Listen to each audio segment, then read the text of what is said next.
What if the most terrifying monster in fear and hunger isn't any flesh and bone creature at all, but a god who might be standing right beside you, hidden behind human skin?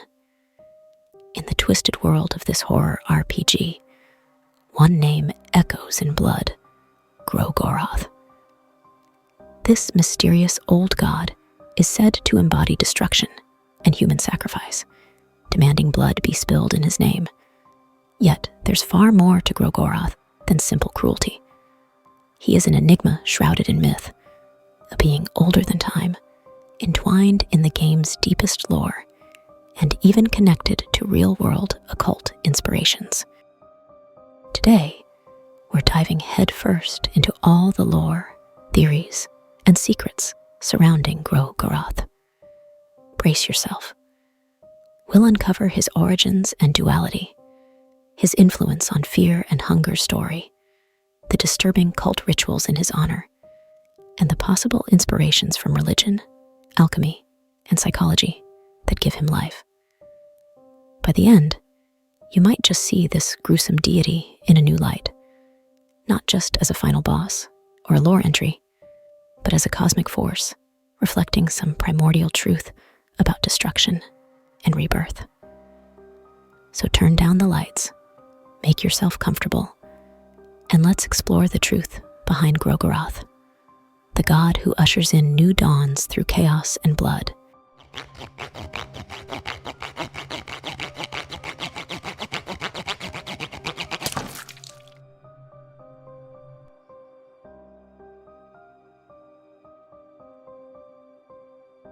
In the universe of fear and hunger, Gro-Goroth is revered and feared as an old god, a divine being from the time before creation itself.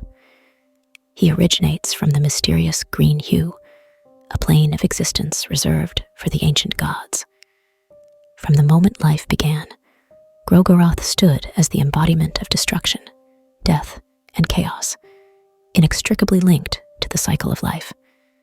In fact, within the game's lore, he represents one half of the most primal duality, creation and destruction. The old gods of fear and hunger come in pairs of opposites, and Gro-Goroth's antithesis and even spouse is Sylvian, the goddess of love and fertility.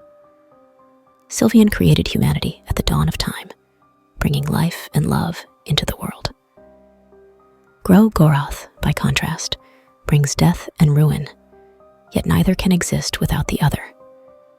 This is a classic yin-yang scenario. Without destruction, no new creation can flourish. The game's texts drive this point home with almost poetic brutality. One in-game book, Studies of Gro-Goroth, explains that for new trees to grow, the prior forest needs to be burnt down. In other words, destruction is not evil in Gro-Goroth's eyes. It's nature's way of clearing space for renewal. We humans may fear change and ruin. As the book notes, man grows fat and afraid of change. But to an old god, chaos and death are of pure kind and inevitable. Gro-Goroth is literally described as the destroyer of men and the force of violent change. Peace and stability, he would argue, are temporary illusions. Eventually, everything must end so that something new can begin. Yet, Gro-Goroth isn't a mindless wrecking force. Intriguingly, he is characterized as a very curious god, more so than many of his kin. He's fascinated by humanity in a way other distant deities aren't. And how does a primordial god satisfy that curiosity? In a delightfully creepy twist, Gro-Goroth is said to walk the earth disguised in human skin. To relieve, or perhaps recreate, the feeling of fear, he literally wears the bodies and skins of men and women alike. Imagine that for a moment, the very god of destruction might be hiding among the people, draping himself in human flesh, just to experience our world up close without causing mass panic. It's a horrifying image, yet also oddly thoughtful. He doesn't want mortals to be terrified out of their wits by his true form, so he masks himself under a familiar face. Some believe Gro-Goroth might still be out there, even in the game's present, roaming the mortal realm concealed among hanging corpses or ordinary folks. It sends a chill down your spine. That NPC in the corner, or that corpse dangling from a noose, could literally be the old god having a stroll, and you'd never know. Gro-Goroth's symbol, fittingly, is two intersecting rings, essentially an eclipse. An eclipse is when one heavenly body covers another in shadow, and in the same way, Gro-Goroth hides his true cosmic self behind the shadow of human skin. Even the game acknowledges this symbol on the tails side of a coin you flip in gameplay. Every time chance decides your fate in Fear and Hunger's notorious coin flips, you might be looking at Gro-Goroth's sigil, a reminder that behind life's outcomes lurks the possibility of chaos. So, from the very start, Gro-Goroth is painted as an ancient, almost impartial force of nature, destruction with a purpose. He wants blood and sacrifice, yes, but not out of petty sadism. It's because bloodshed and turmoil are part of the natural order in his philosophy. He heralds a new dawn with force and violence, as one occult text puts it. To him, war, anarchy, and death are cleansing fires, as natural as a wildfire that renews a forest. This perspective is crucial to understanding why people in the world of Fear and Hunger might actually worship such a horrifying being, and indeed, many do.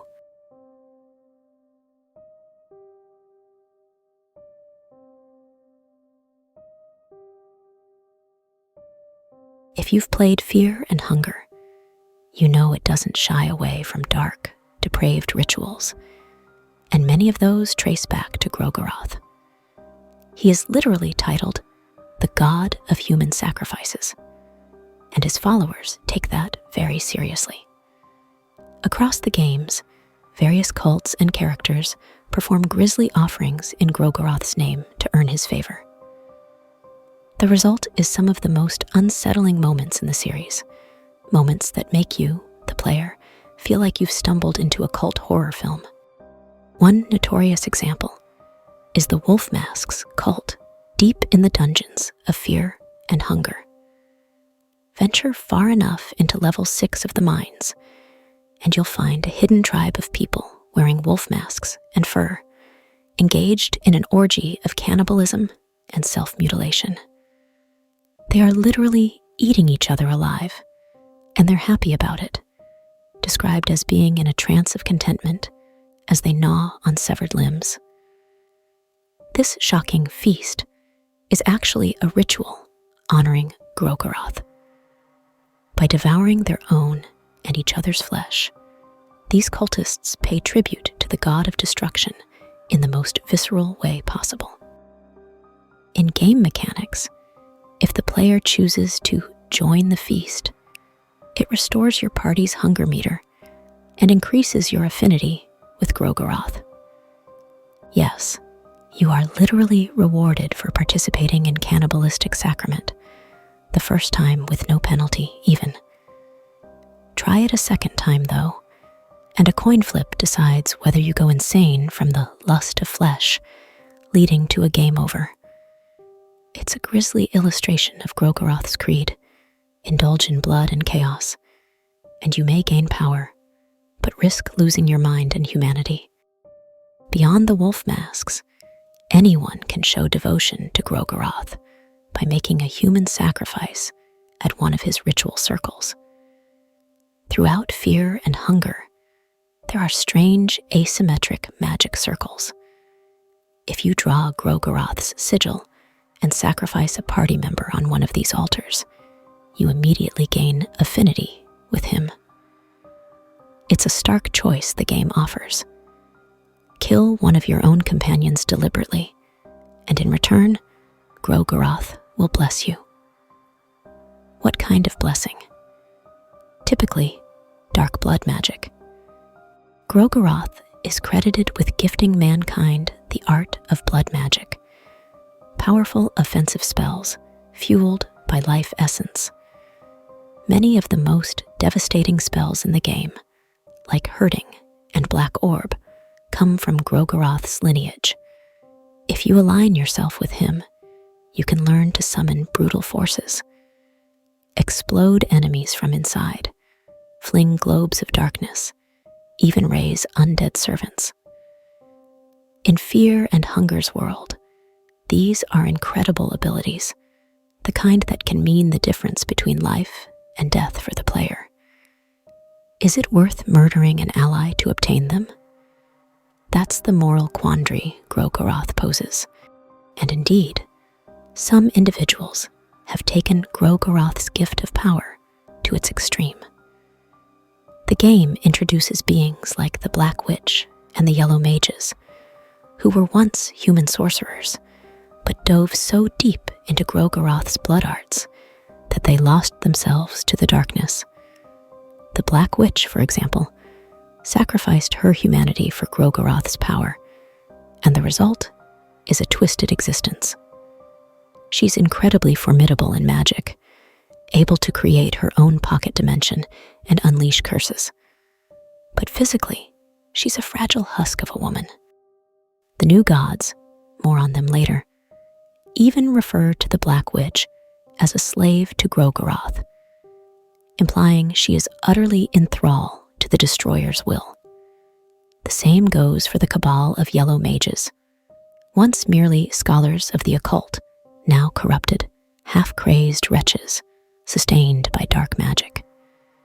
In gameplay, these characters are boss encounters, meaning at some point you as the player have to confront the very monsters created by Gro-Goroth's influence. It's almost poetic justice. Those who seek power through destruction often become the destroyed. Gro-Goroth empowers his disciples, but in the end, their bodies and minds crumble under his corrupting touch. From a narrative standpoint, the worship of Gro-Goroth is portrayed as a delicate bargain. Yes, he grants terrible power to those who answer the call of his darkness. But the price is steep.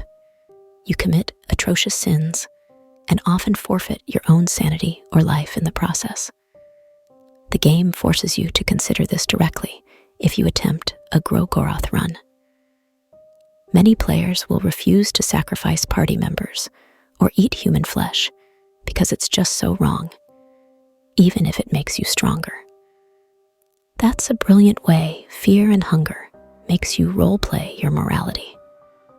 Gro-Goroth essentially says, embrace cruelty and I'll reward you. Flinch and remain weak. The horror is both literal and psychological. It also reflects something about Gro-Goroth's character. He doesn't particularly care about individual humans, not your feelings, not your unique identity. To him, you're either fuel for the fire or a useful fanatic. He does not target one man specifically, as the book says. Destruction just exists indiscriminately. That philosophy trickles down to his cult. The wolf masks cheerfully butcher one another with the logic that it ultimately pleases the god. Gro-Goroth's perspective is almost cosmic. What's one person's life in the grand scheme? If snuffing out that life brings a moment of primal truth or furthers the cycle, so be it. And yet, there's a dark appeal to his creed. In a world as bleak as Fear and Hunger, where starvation, torture, and worse are everyday threats, Gro-Goroth's path can seem like a way to seize control. Other gods in the game might offer kindness, healing, or knowledge, but Gro-Goroth offers something more visceral: the strength to survive by utterly destroying your enemies. It's the most brutal form of empowerment, might makes right, taken to a divine scale. No wonder desperate characters might paint his symbol and reach for the sacrificial knife. In Fear and Hunger's universe, sometimes the only way to escape fear is to become something others fear even more.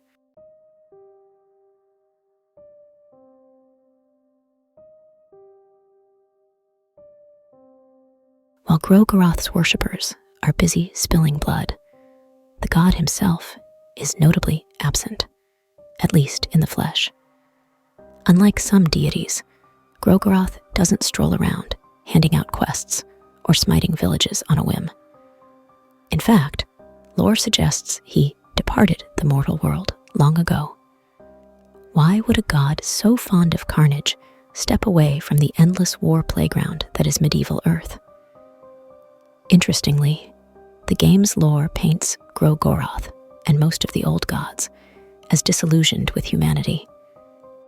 After humanity took over the ancient city of Mahabre and started rising in prominence, Gro-Goroth grew disgusted by the selfishness, narrow-mindedness, and ambition of mankind. Mortals, in his view, just didn't get it. Each human interpreted the gods' pure ideals in their own petty way. The beauty of destruction, the purity of chaos. These concepts were lost on short-sighted humans who only saw evil or opportunity. So, like an artist whose work is misunderstood by the public, Gro-Goroth essentially said, "I'm out of here." He, along with several of his kin, distanced themselves from the world. This is one of the great mysteries and tragedies of Fear and Hunger's mythology. The old gods never truly die, but many have retreated, leaving only echoes or traces behind. Gro-Goroth is a prime example. After withdrawing from humanity, his once formidable presence started to fade. The world no longer sees him directly. Instead, we find relics of his influence. It's said that his gift of blood magic has begun to wane as well. As the god fades, so does the potency of his blessings. It's like a divine radio signal growing weaker over the centuries. But make no mistake, Gro-Goroth is not gone. As the Fear and Hunger lore explicitly states, older gods never truly perish. They exist as concepts and immortal souls beyond linear time. Gro-Goroth may have stepped out of the spotlight, but his lingering essence remains dangerously real. Where, then, is he? The first game provides a clue in one of its darkest, most memorable locations. At the deepest depths of the dungeon, past a region ominously called the Altar of Darkness, there lies the gargantuan corpse of the god of the depths, another old god, one that ruled the darkness underground. Within that colossal dead body is an area known as the Gauntlet, a gauntlet of trials leading to Fear and Hunger's ending be. It is here, hidden in literal darkness and surrounded by a landscape of endless corpses, that the player can encounter what's left of Gro-Goroth. The game calls this encounter Traces of Gro-Goroth, an evocative name because you're not fighting the full almighty deity, only the traces he left in the mortal plane. This suggests that when Gro-Goroth left our world, he shed some remnant of himself, a kind of avatar or echo of his power that still lingers in the dark.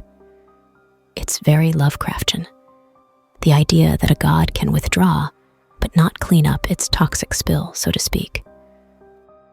Meeting the traces of Gro-Goroth is no casual Easter egg. It's effectively the final boss of Fear and Hunger's ending B-route. However, the fight only happens under specific circumstances if you reach the bottom of the dungeon without the little girl in your party.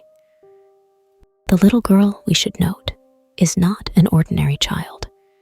She's involved in another god's birth, but that's another story. If the girl is with you, Gro-Goroth apparently doesn't appear. possibly because the new god she's tied to keeps him at bay. But if you come alone, well, with whatever party members remain unsacrificed, you're greeted with a truly chilling sight. This being is what is left of what was once Gro-Goroth, the game warns. In front of you is a grotesque, godlike abomination fused to the flesh walls of the depths. Gro-Goroth's trace takes the form of a massive monstrosity with huge clawed arms and 5 eerie eyeballs swirling around it. Those unblinking eyes aren't just for show.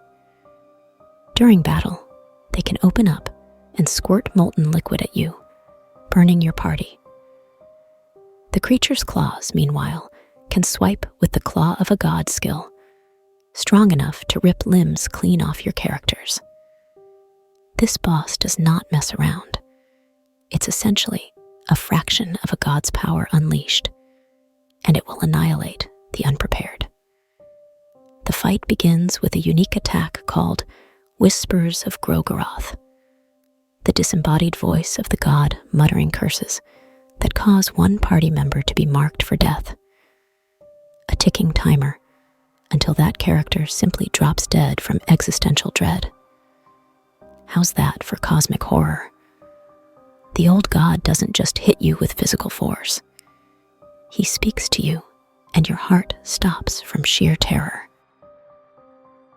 Defeating the traces of Gro-Goroth is possible through some clever strategies like poisoning the god, ironically. And doing so allows you to escape the dungeon in Ending B. But here's a fascinating lore tidbit.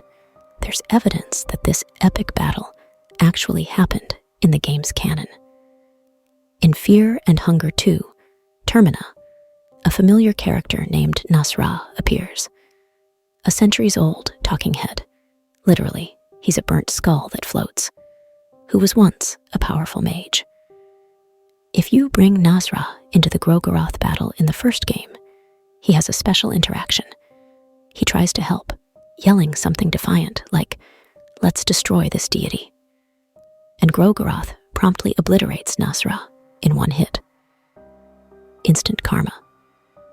Now, in the sequel TERMINA, Nasra's skull is scorched and charred, and he's notably fearful about certain gods.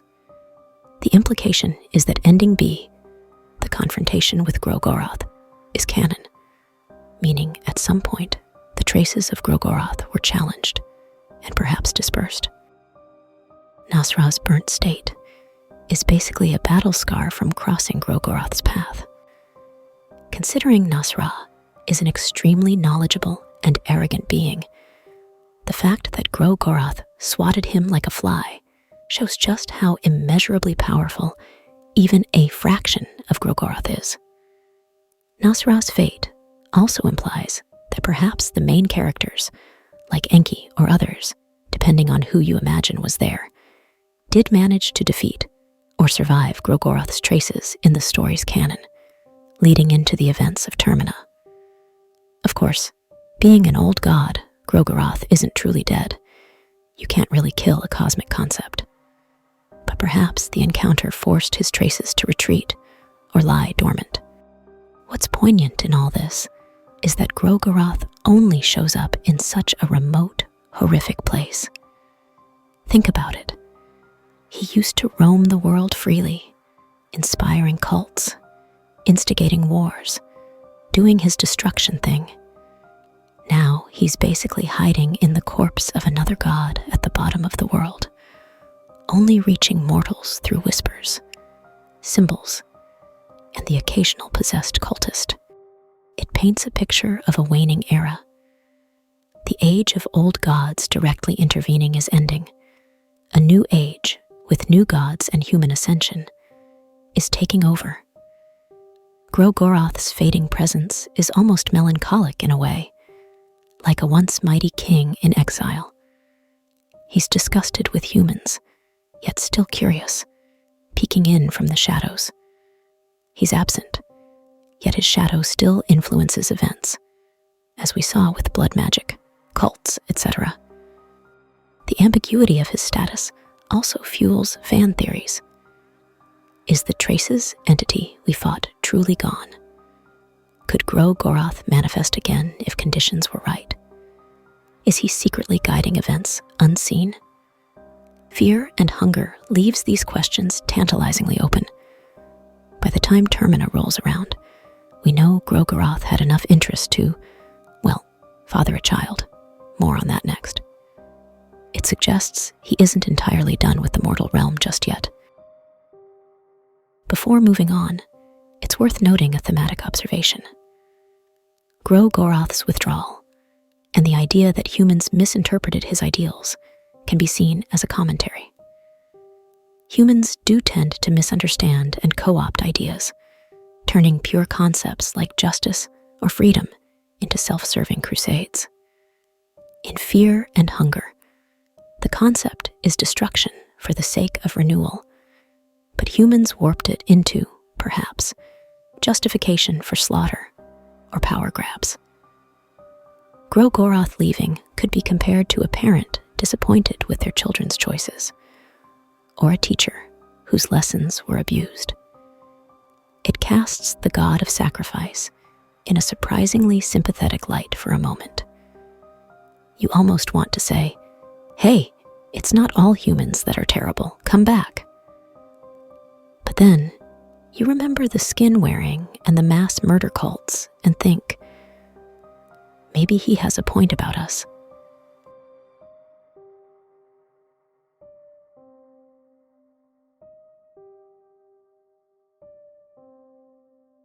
The story continues in Fear and Hunger 2, TERMINA, which is set many centuries after the first game, jumping from a medieval dark fantasy setting to a twisted version of the 1940s. By this time, the world has changed, technology and societies have progressed, and the influence of the old gods has further receded into myth, mostly. Yet, Gro-Goroth's long shadow still looms in subtle ways. He may not appear as a boss in TERMINA, but his legacy is very much alive, literally, in the form of an offspring. One of the bombshell lore revelations in TERMINA is that Gro-Goroth and Sylvian had a child together. Yes, the destructive god of blood and the gentle goddess of love apparently mated, and the result was Venushka, the old god of nature. This is fascinating for several reasons. It means Gro-Goroth and his antithesis Sylvian weren't merely symbolic opposites. They had an actual relationship of sorts. In mythological terms, it's very fitting. Nature, Venushka, is born from the union of fertility, life, Sylvian, and destruction, death, Gro-Goroth. If you think about it, nature is exactly that mix of creation and destruction. Forests grow and bloom, Sylvian's influence, but also decay, catch fire, and regrow in cycles, Gro-Goroth's touch. Venushka's lore even says his appearance and temperament change like the seasons, or according to the region, emphasizing that volatility. So, in a weird way, Gro-Goroth did partake in creating something new after all, through Venushka. Perhaps the old dog has a softer side, or maybe it was just cosmic inevitability that the two principles unite to form a third. Either way, TERMINA confirms this family tree of the gods, bridging the first game's lore to the second. In gameplay, Venushka himself appears, or at least is heavily referenced, in TERMINA. Certain occult-leaning characters can acquire a skin Bible of Venushka, or get boons related to nature. But what about Gro-Goroth's direct influence in the 20th century setting of TERMINA? It's more behind the scenes, but it's there. For example, occult items called skin Bibles can be found or chosen at character start, which contain chapters on various old gods, including Skin Bible, Gro-Goroth. This book, penned by an ancient character, Enki Ankarian, who incidentally is a playable character from Fear and Hunger 1, gives TERMINA characters a crash course on Gro-Goroth's lore and how to use his sigil. It recaps much of what we've discussed, calling him the destroyer of men, he who ushers a new dawn with force and violence, stressing the duality of creation, destruction, and instructing how to draw his mark to gain strength. The fact that multiple characters in TERMINA, like Osa, the Yellow Mage ex-apprentice, or Marina the occultist, can start the game with this skin Bible shows that knowledge of Gro-Goroth persists in secret circles. Even in an era of firearms and trains, there are those dabbling in medieval blood magic and seeking the old god's favor. TERMINA's overall plot involves a twisted festival where 12 people are forced into a murderous game, thanks to another old god, Rare, the moon god. In such desperate circumstances, we see contestants like Osa actively try to leverage Gro-Goroth's power to survive the nightmarish TERMINA festival. For instance, Osa can perform ritual circle sacrifices in TERMINA as well, just like in the first game, to gain Gro-Goroth's affinity and potentially unlock spells of destruction. The continuity is clear. Even though Gro-Goroth himself doesn't pop up to say hello, his cult methods and magic have been passed down through ages. It's like an underground tradition, a dark art for those willing to embrace it. In TERMINA's story, the new gods, formerly human ascended beings, and other forces largely drive the conflict, but Gro-Goroth's thematic presence can be felt. The TERMINA festival itself, a bloody battle royale, is something that presumably would please Gro-Goroth immensely. So much death and chaos in one town. There's no explicit mention of him orchestrating it. That's Rare's doing, primarily. But I can't help imagining Gro-Goroth watching the carnage from whatever void he's in, nodding in approval. If anything, TERMINA underscores how the world changes, but primal forces remain. The old gods are fading, yes, but the human capacity for violence and sacrifice hasn't gone anywhere. It's just taken new forms, like world wars, mass rituals, etc. Gro-Goroth's ethos lives on in every burst of destruction that inadvertently leads to a new beginning. We even see literal new beginnings. The ending of TERMINA can result in the birth of yet another new god, born from the bloodbath. Gro-Goroth isn't directly involved, but one could argue his philosophy is vindicated. Through massive death, something novel arises yet again. One more small connection. In Prehavel, the city where TERMINA occurs, there's a national museum where a mysterious clock face displays symbols of various gods, including Gro-Goroth's eclipse rings, Sylvian's eye, Rare's circles, etc. This implies that by the 1940s, scholars or occultists had identified and cataloged these symbols as part of history or mythology. Gro-Goroth, in that sense, is recognized as part of the world's cultural heritage of gods. He went from an active deity in the Dark Ages to almost a museum piece in modern times. But as we know, in Fear and Hunger, nothing in a museum stays quiet for long. Some TERMINA players might recall an exhibit coming to life, or having more significance than meets the eye. No spoilers. In summary, TERMINA shows that Gro-Goroth's story didn't end in the dungeon. He left a blood-stained legacy in a child god of nature wandering somewhere out there, in forbidden tomes read by desperate survivors, and in the continued possibility that humans will invoke his name when they seek violent strength. The old god may not stride through Prehavel's streets, but his invisible hand still reaches through time, nudging those willing to spill blood.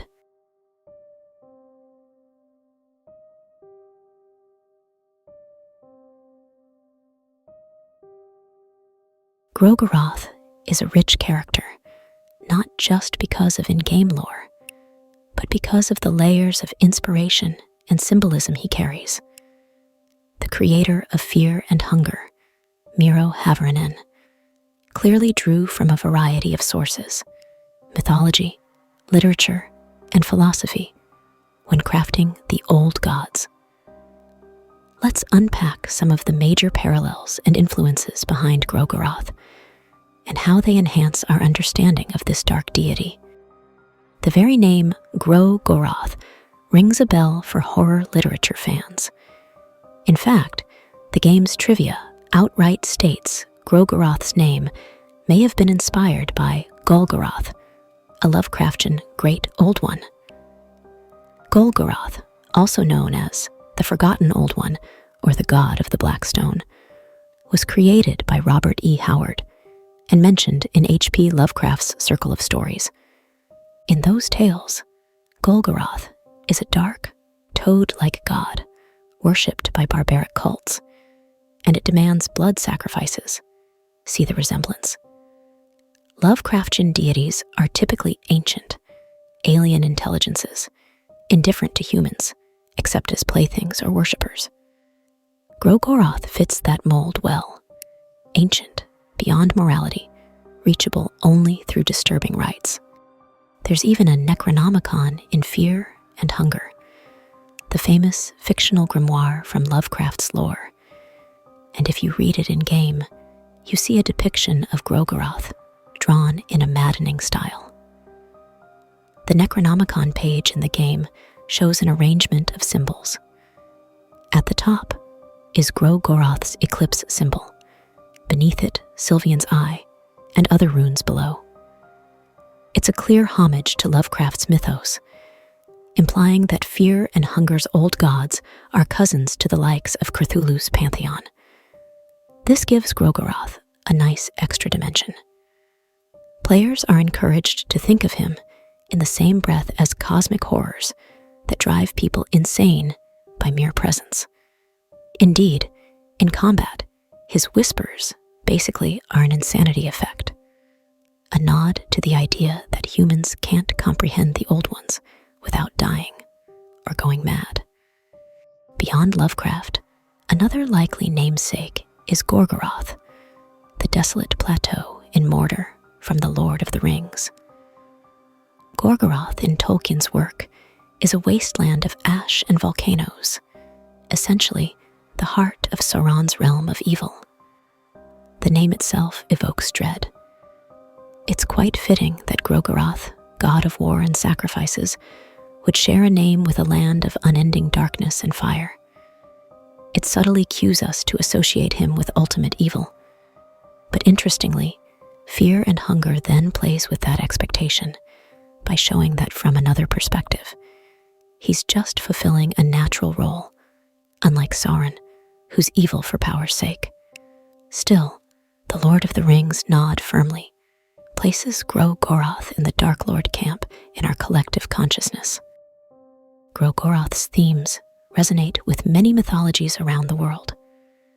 Perhaps the clearest parallel is found in Hindu mythology, specifically the concept of the god Shiva, the destroyer, who, along with Brahma, creator, and Vishnu, preserver, completes the cosmic triad. Shiva's role is to destroy the universe when it is corrupt, so that Brahma can create it anew. This is strikingly similar to Gro-Goroth's stated purpose: destruction, paving the way for new creation. Shiva is not considered evil by Hindus. Rather, his destruction is holy and necessary. One could see Gro-Goroth as a warped echo of Shiva, though Shiva is usually depicted as austere and meditative when not in his wrathful form, whereas Gro-Goroth seems to delight in the bloodshed aspect more unabashedly. Another comparison could be made to Kali, the Hindu goddess, who is both a loving mother figure and a bloodthirsty slayer of demons. Kaylee wears a garland of skulls and drinks blood, yet she represents the destruction of evil and the transformative power of time. Gro-Goroth certainly has the skulls and blood part down. His followers leave plenty of those, and like Kaylee, he is associated with violent ritual. In some interpretations, Kaylee and Shiva danced together in a frenzy that destroyed worlds, an image not far from Gro-Goroth dancing with Sylvian to create nature. Moving westward, consider the Aztec mythology. The Aztecs had gods that demanded constant human sacrifice to keep the cosmos running. Huitzilopochtli, for example, was the god of the sun and war. To appease him and ensure the sun rose each day, the Aztecs offered up beating hearts of captives. The sheer volume of sacrifices in Aztec culture, thousands per year by some accounts, echoes the kind of carnage Gro-Goroth enjoys. In fear and hunger, a literal heap of corpses forms the landscape around Gro-Goroth's domain, and that imagery could be straight out of an Aztec temple after a festival. The crucial difference is Aztecs sacrificed to preserve creation, keep the sun moving, whereas Gro-Goroth's doctrine is to sacrifice to end the current order and start a new one. Still, both emphasize that blood fuels cosmic cycles. There's also a biblical parallel, the idea of a cleansing apocalypse. Think of Noah's flood. God essentially said mankind had grown too wicked, so he wiped the slate clean with a flood and let Noah's family start fresh. It's destruction as a prelude to renewal, exactly Gro-Goroth's mantra. Gro-Goroth, admittedly, is more continuously hungry for destruction than the biblical God who promised not to flood earth again. But the flood story shows that even in Abrahamic tradition, there's precedent for catastrophic destruction being framed as a purifying reset. Some depictions of the apocalypse, especially in medieval times, similarly cast it as a necessary purge before the kingdom of God. Gro-Goroth would nod vigorously at that. Yes, burn it all down, make way for the new. Even the duality of Gro-Goroth and Sylvian has echoes in various mythologies of paired gods or spirits, embodying opposing forces that together balance the world. One might think of yin and yang in Chinese philosophy, the dark and light that together make a whole. Gro-Goroth is the yang. Actually, in Chinese, yin is dark destructive, and yang is light creative. So Gro-Goroth might be yin in that schema, but you get the point. There's also the concept of Eros and Thanatos from Greek myth and later psychoanalysis. Eros being the life instinct, love, procreation, and Thanatos the death instinct. Sylvian literally represents love, sex, fertility, Eros incarnate, while Gro-Goroth is Thanatos, the drive toward death and chaos. The game's lore even bears this out. Sylvian wishes only for acts of love in her name and bonds people together, whereas Gro-Goroth asks for acts of killing and will bond with you only if you sacrifice life. It's a pretty on-the-nose life versus death dichotomy, which the game then tangles, since they produced a child, suggesting life and death also intermingle. Fear and Hunger, as a series, has a lot of alchemical and occult symbolism woven in, and Gro-Goroth is no exception. We mentioned earlier that he and Sylvian hail from the green hue, essentially a green-tinted otherworld where the older gods dwell. The color green is interesting here. In alchemy, green is often associated with a crucial stage of transformation. There's a famous image in alchemy called the green lion devouring the sun, which symbolizes a cleansing, corrosive agent. green vitriol, that is sulfuric acid, breaking down matter, the sun, gold, so it can be purified. The sulfur god in Fear and Hunger, a sort of fragment of Almir, directly references sulfur and this symbol. But I'd argue Gro-Goroth's role also reflects the green lion metaphor. Destruction, the lion's acid, consumes the old, the sun, so that pure essence remains for new creation, philosopher's stone, or renewed world.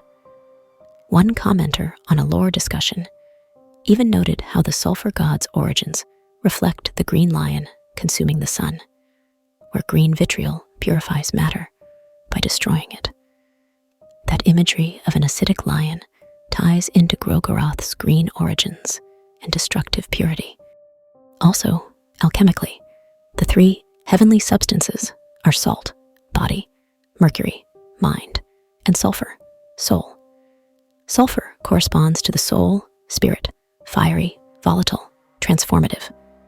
Gro-Goroth's whole vibe is fiery and transformative through violence. It's intriguing that in Fear and Hunger's lore, the sulfur god was born as a byproduct of Almir's ascension, basically all the hatred and negative aspects distilled. Could Gro-Goroth have a connection to sulfur as well?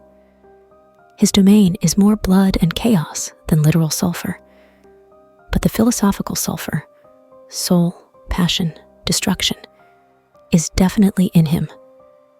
Not to mention, Gro-Goroth's realm in the dungeon is full of sulfurous imagery, molten liquid burning ash. It feels like stepping into an alchemical furnace or the belly of a volcano, Mordor's Gro-Goroth, once again. Additionally, an astute observation. The clock in the Pre-Heval Museum had the color green prominently, the green mist, associated with Mahabra. This hints that the green hue might literally be a green mist, or essence linking to the spiritual realm or void. Alchemically, green is often linked to the prima materia, the original chaotic matter that needs to be broken down. One could poetically say, Gro-Goroth returns things to prima materia through annihilation, readying them for recombination by Sylvian's creative touch. Finally, let's talk about the psychological layer, because Fear and Hunger, despite all the guts and gore, hits on some very human fears and desires. Gro-Goroth is essentially the personification of the death drive, as mentioned, Thanatos, in Freudian terms.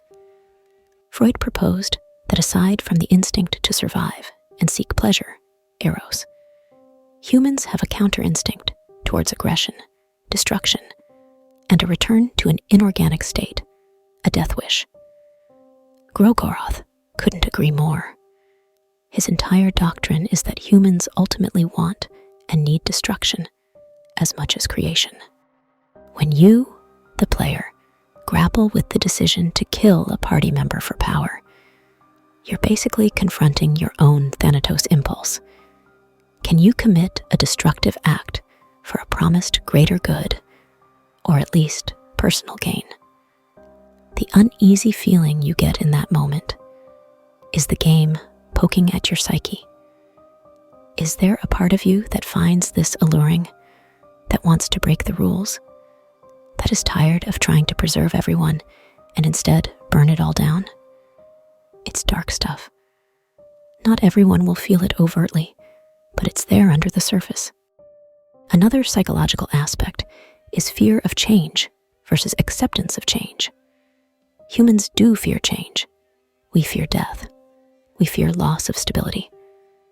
Gro-Goroth's texts outright call this out. Man gets accustomed to peace and quiet, grows fat, and afraid of change. This is so relatable. Think of how we cling to routines, even bad ones, because we dread the upheaval of the unknown.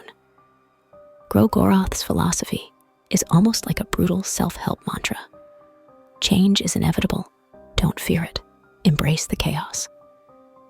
Of course, he expresses that in the most homicidal way possible, but the core idea resonates. In life, if we don't allow things to end, we can't move on to new phases. Whether it's ending a toxic relationship, quitting a stagnant job, or literally the cycle of life and death, endings are necessary. It's just that we as individuals have a hard time with them because endings hurt. Gro-Goroth, lacking mortal perspective, doesn't care about the hurt.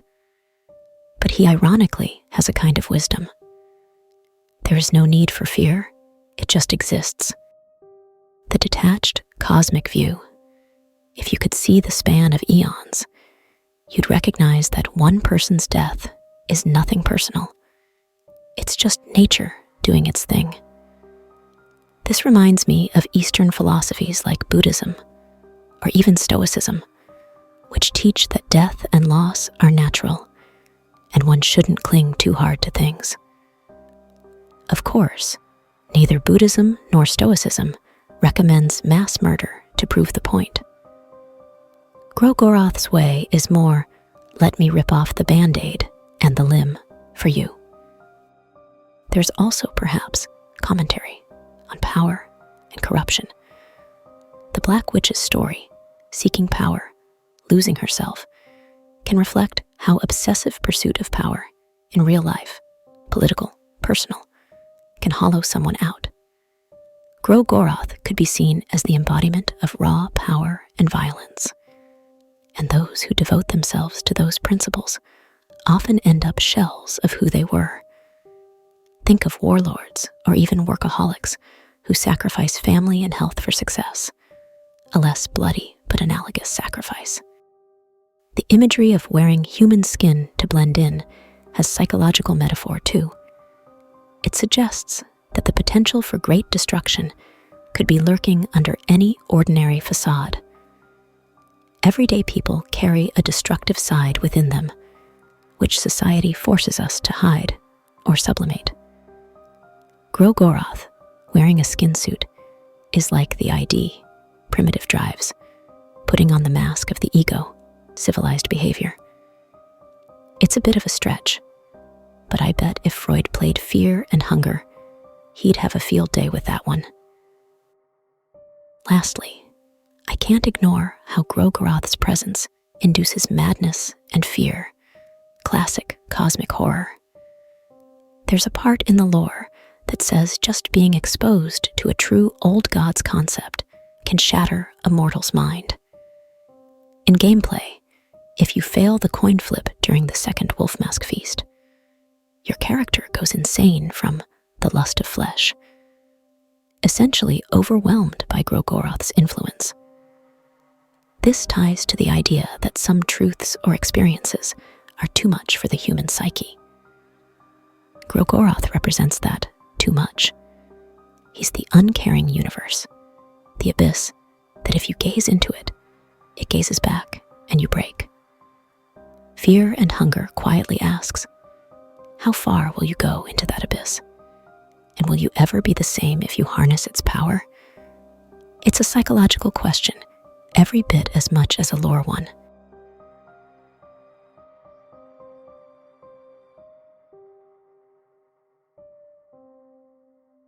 Gro-Goroth stands as one of the most fascinating figures in fear and hunger, a character who is at once a lore-heavy cosmic entity, a game mechanic, and a symbol of fundamental forces. We've peeled back the layers.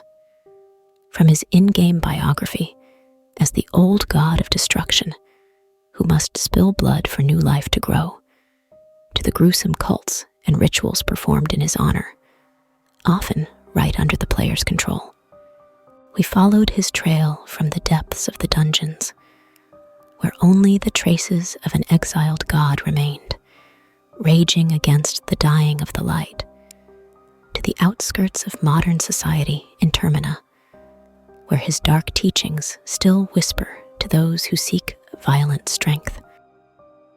We explored how his character resonates with real-world myths of necessary destruction, from Shiva's cosmic dance to apocalyptic floods.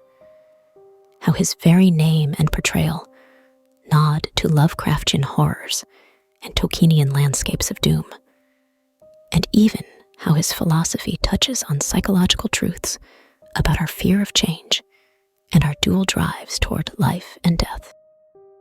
Crucially, Gro-Goroth is not just a one-dimensional evil god in this story.